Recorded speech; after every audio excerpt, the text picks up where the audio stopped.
Welcome to African Voices on Sheffield Live. My name is Dr. Nkululeko Sibanda. With me today, Mr. Byler, and we're going to be looking at the donations by some African leaders, especially the Guinea President to the Roman Catholic Church after the fire. Mr. Byler, good evening. Good evening, Doctor. Yes. Look, let's cut to the chase. You have been to Guinea several times. Yes. And I'm wondering how you feel about the circumstances in which the people of Guinea live, and whether or not they have the capacity, in the first instance, to give away anything. Do they look like they have extras? Well, a straight answer will be no. Okay. And I know you've not mentioned what the president has donated yet. Yeah. But as a West African, yeah, and as a Guinean in particular, it is a shame. I'm quite ashamed to be a Guinean. The reason being, not because of my nationality or not because of being Guinean is wrong to be Guinean, yeah, but because of what the president has done. Yeah. Donating 2 million euros to France for a church. You didn't say 2 million. It's 2 million euros. Wow. And as a Guinean, at a time when the country is struggling, at a time when people are starving, at a time when houses, or there has been demolition for hundreds of people in the capital, Conakry, whereas the government claims those houses were built illegally in government's land, I believe that money would have done a lot, at least to start with those people. But if you remember, a few years back, the country was suffering from Ebola with neighboring countries like Sierra Leone and Liberia. Not only that, the healthcare system in that country is very, very poor.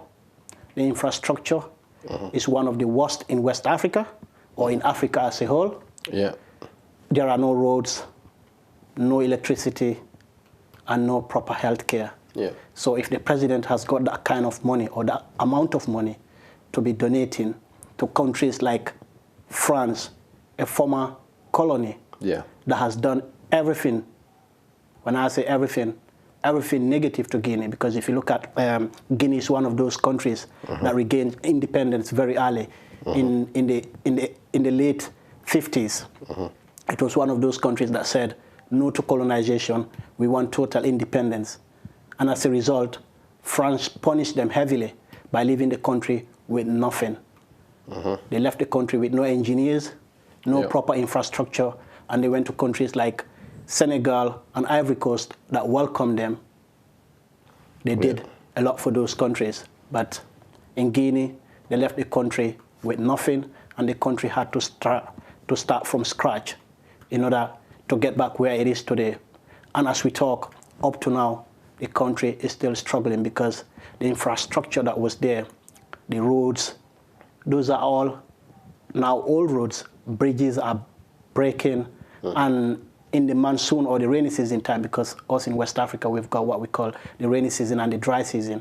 When it is the rainy season, you see roads are flooded. You see the traffic because there are no roads. And the electricity in the country, in the capital, Conakry, sometimes it's just an hour or 2 hours, or you get it by tons.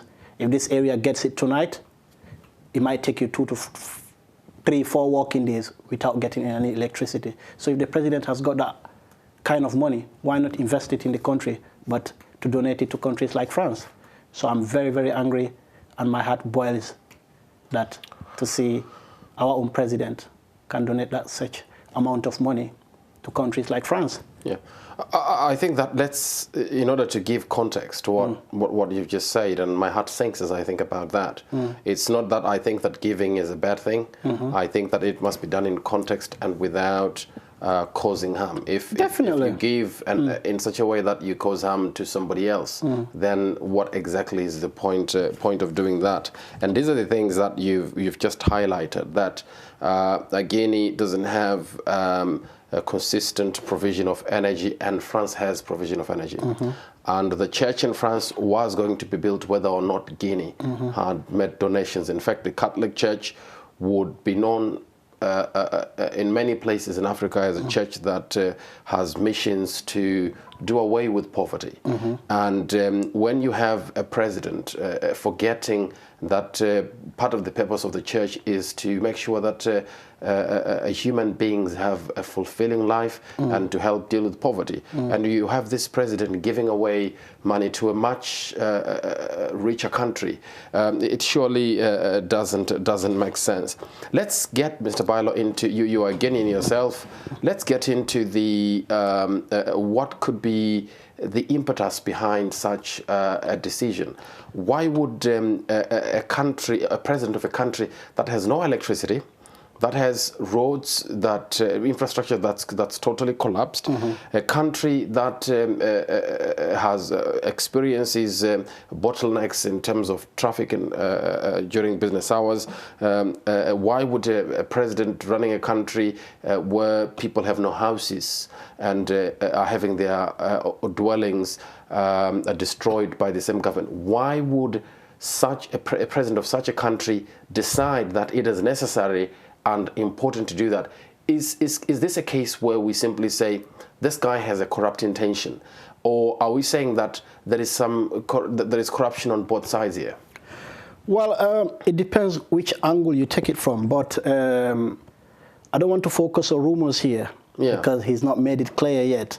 But there are rumors in the country that he intends to stand for a third term, which is against the country's constitution. Okay. According to the country's constitution, a president can only rule for 2 terms, which in 2020, his second term will be ending. But there are rumors going around that he wants to stand for a third term, and as such, France being a former colonial power, they are one of the allies or one of the people that will play a major role if that is going to happen. As I mentioned, he's not made it clear yet, but he's dropped hints. He has said he will do what the people wants him to do. If the people wants him to stand for a third term, he will stand. However, there are also members of his party or people like other politicians who are going in different towns and cities across the country, you know. People are printing T-shirts saying, we want the president for a third term. Also, there are also people from the opposition as well who are protesting every now and then saying, we don't want him for a third term. And as such, he's not made it clear yet. And as we speak, there will be elections in 2020, but up to now, he has not chosen anyone yet who is going to represent the party, or he's not made it clear to say, look, I'm not going to be standing for the party to have like a party convention. That has not happened yet. And just yesterday, to come back to what I was talking about, the lack of infrastructure in the country, or the way the country is struggling. In one of these regions, in Kankan, people were protesting, students, teachers. And if you remember, just last year, the country was about, they were up to 5 months without children going to school. The reason being because teachers were not paid.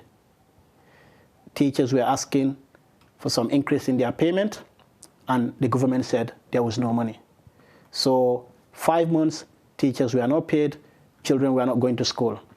And just last year, I was in the country when that happened. I was there. And when you are in the capital, sometimes in Conakry, sometimes you feel like you are not even in Conakry, because the way you see things and the way you hear things, you'll be surprised. You know, people are trying hard, but things are really, really hard. People are working hard to get their daily breads, but things are really hard, if I'm being honest. And I don't know, it's a pity. People were thinking, or citizens of the country were thinking, we ain't been a civilian president, he will come in and have a change. Because since 1958, when the country regains its independence, it has not been lucky to get some of the good leaders. The country has been ruled by the military. Then later it became a multi-party system. But, you know, there were reports, or there were still kind of corruption going on, and some sort of military-style draconian rules, and, you know, people being harassed. You know, so as such, in 2010, when he came into power, people were expecting the better, you know, because he's called as the professor, you know. He's labeled as Professor Alpha Conde. That's how people call him, because many people think when he was in France, he was a professor, but that I cannot go into detail. But to be honest, so this President Alpha Conde has lived in France. Is that what you're saying? Yeah, he's lived in France before. Do we know how long?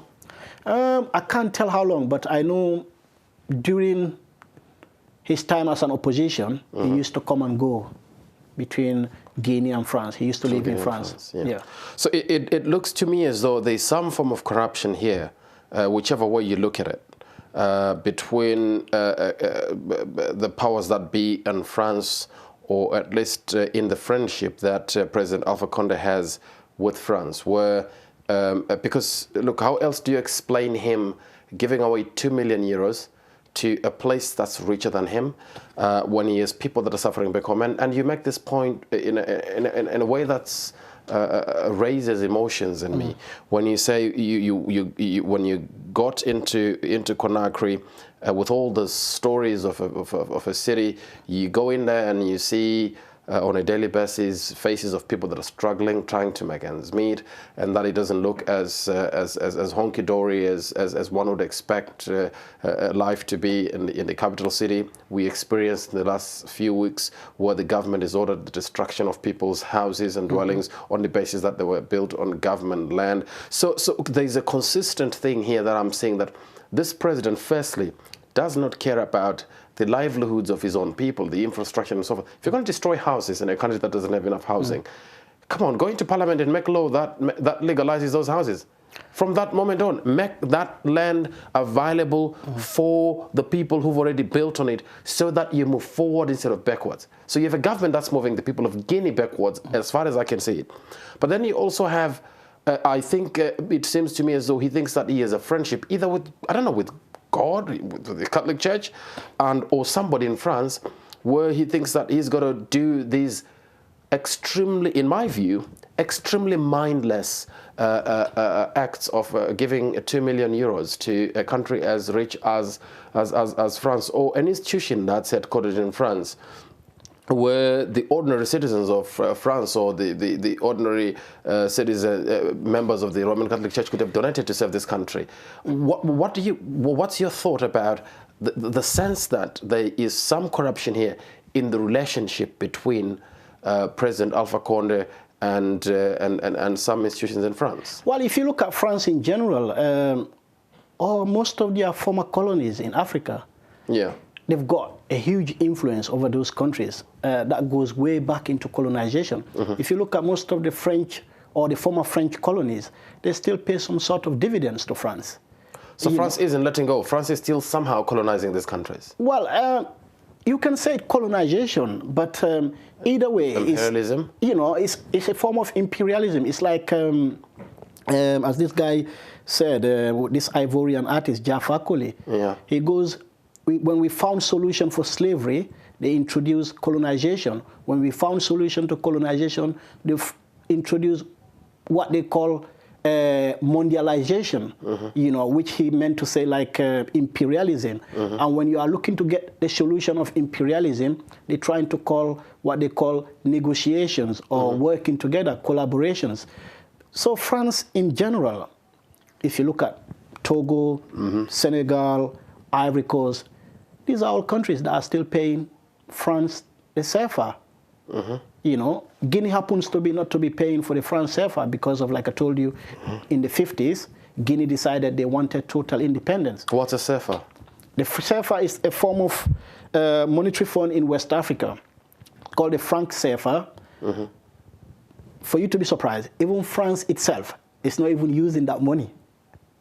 They are using euros in France, but French colonies in Africa, countries like Senegal. You mean they still use French currency? Yes. And they still pay the French for using that currency. You're not. Check it out. Okay. They call it the CFA, the French CFA. So countries like Senegal, Ivory Coast, Togo, mm-hmm. and some Where is this money printed? It is printed in France. Holy, holy. It is printed in France, and these countries are still paying for using that money. But let's just forget about that money for a moment. That's very important, Mr. Bailo. Yeah, but if you look at, let's say the Guinean president donated this money just for being generous. African countries, look at what happened recently in your country, in Zimbabwe, yeah. in Mozambique, Cyclone Ida, where hundreds of Africans died. But the Guinean president did not even donate a pound or €1 into those families or into those countries. Whereas France, we're not saying it is wrong for him to donate money to France, but nobody died in that church. And whether he donated money or not, that church is going to be rebuilt. And if you look at that church, I don't know much, but it is an 850-year-old church. If you look way back, you will find it will have some sort of history behind it, i.e. some sort of slavery, during slavery, where maybe some of our forefathers helped to build that church. Mm-hmm. So for him to be donating that amount of money, when Guinea, right now, people are struggling even to get $1 to have food or to put food on their table, it's a shame on him. This is a country where the capital city does not have proper electricity. Yeah. They can't even get up to 5 hours of electricity a day in some parts of the capital, Conakry. Mr. Bailo, is it that, I mean, I don't understand. Is it that some of these African leaders feel that they are beyond reproach, they are beyond reason, that you would go and you raise very pertinent issues here, that you have African countries that have needed mm-hmm. help, and this gentleman for some reason didn't see that was necessary. What is it? Is it that he's a subject of colonial thinking? He's not moved on. He thinks that, and when you're talking about the franc CFA, where you have these African countries that still have their central bank sort of beholden to their former colonial master.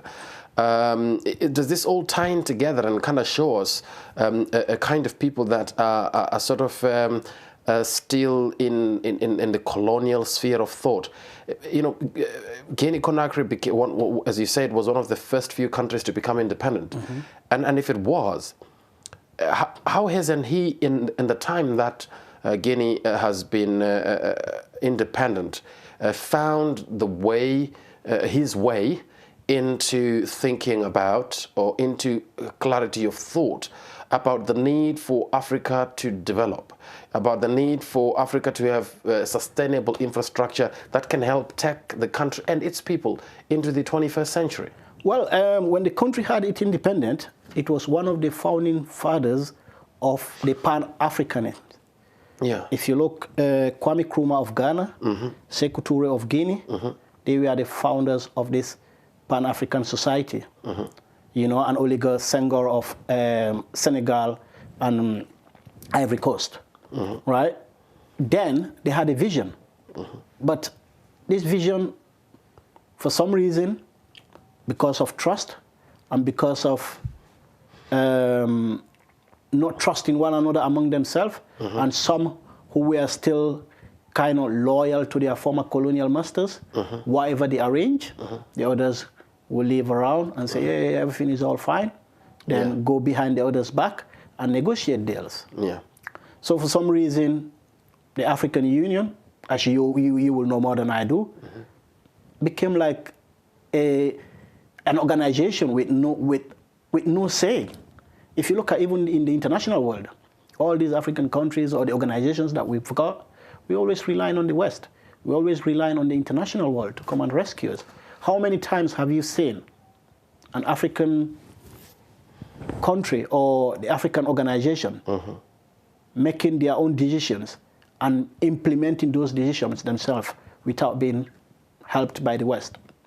Well, you're right. I mean, there's very few to see, unless the decision is about dictatorship. Of course, they implement their own decisions. When you have this old club of old guys who just don't want to get out of power, want to stay in power, and you suspect that staying in power may be one of those reasons why the Guinean President Alpha Conde is making this rather surprising.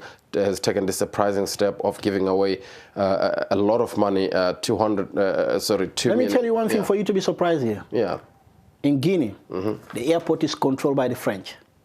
Don't say. The seaport is controlled. What do you mean controlled by the French? By French companies. Okay. It has been leased for more than, some will say for more than 50 years, some say more than 100 years. Yeah. And the seaport as well is controlled by the French. They say which airline comes into the country and which airline doesn't. Likewise, the seaport. So that tells you where the country is in terms of its relationship with France. Yeah. And as the rumor goes along again, I'll come back still. There is election coming up, presidential elections. You know, and 2020, if President Alpha Conde is intending of standing again for a third term, the only way that can happen is for him to get the backing of France. Right. Without the backing of France, that will never happen. Well, Mr. Bailo, hold that thought there. We'll get back to it on the other side. This is African Voices on Shepherd Live. Let's meet on the other side of this program in a few minutes. Thank you.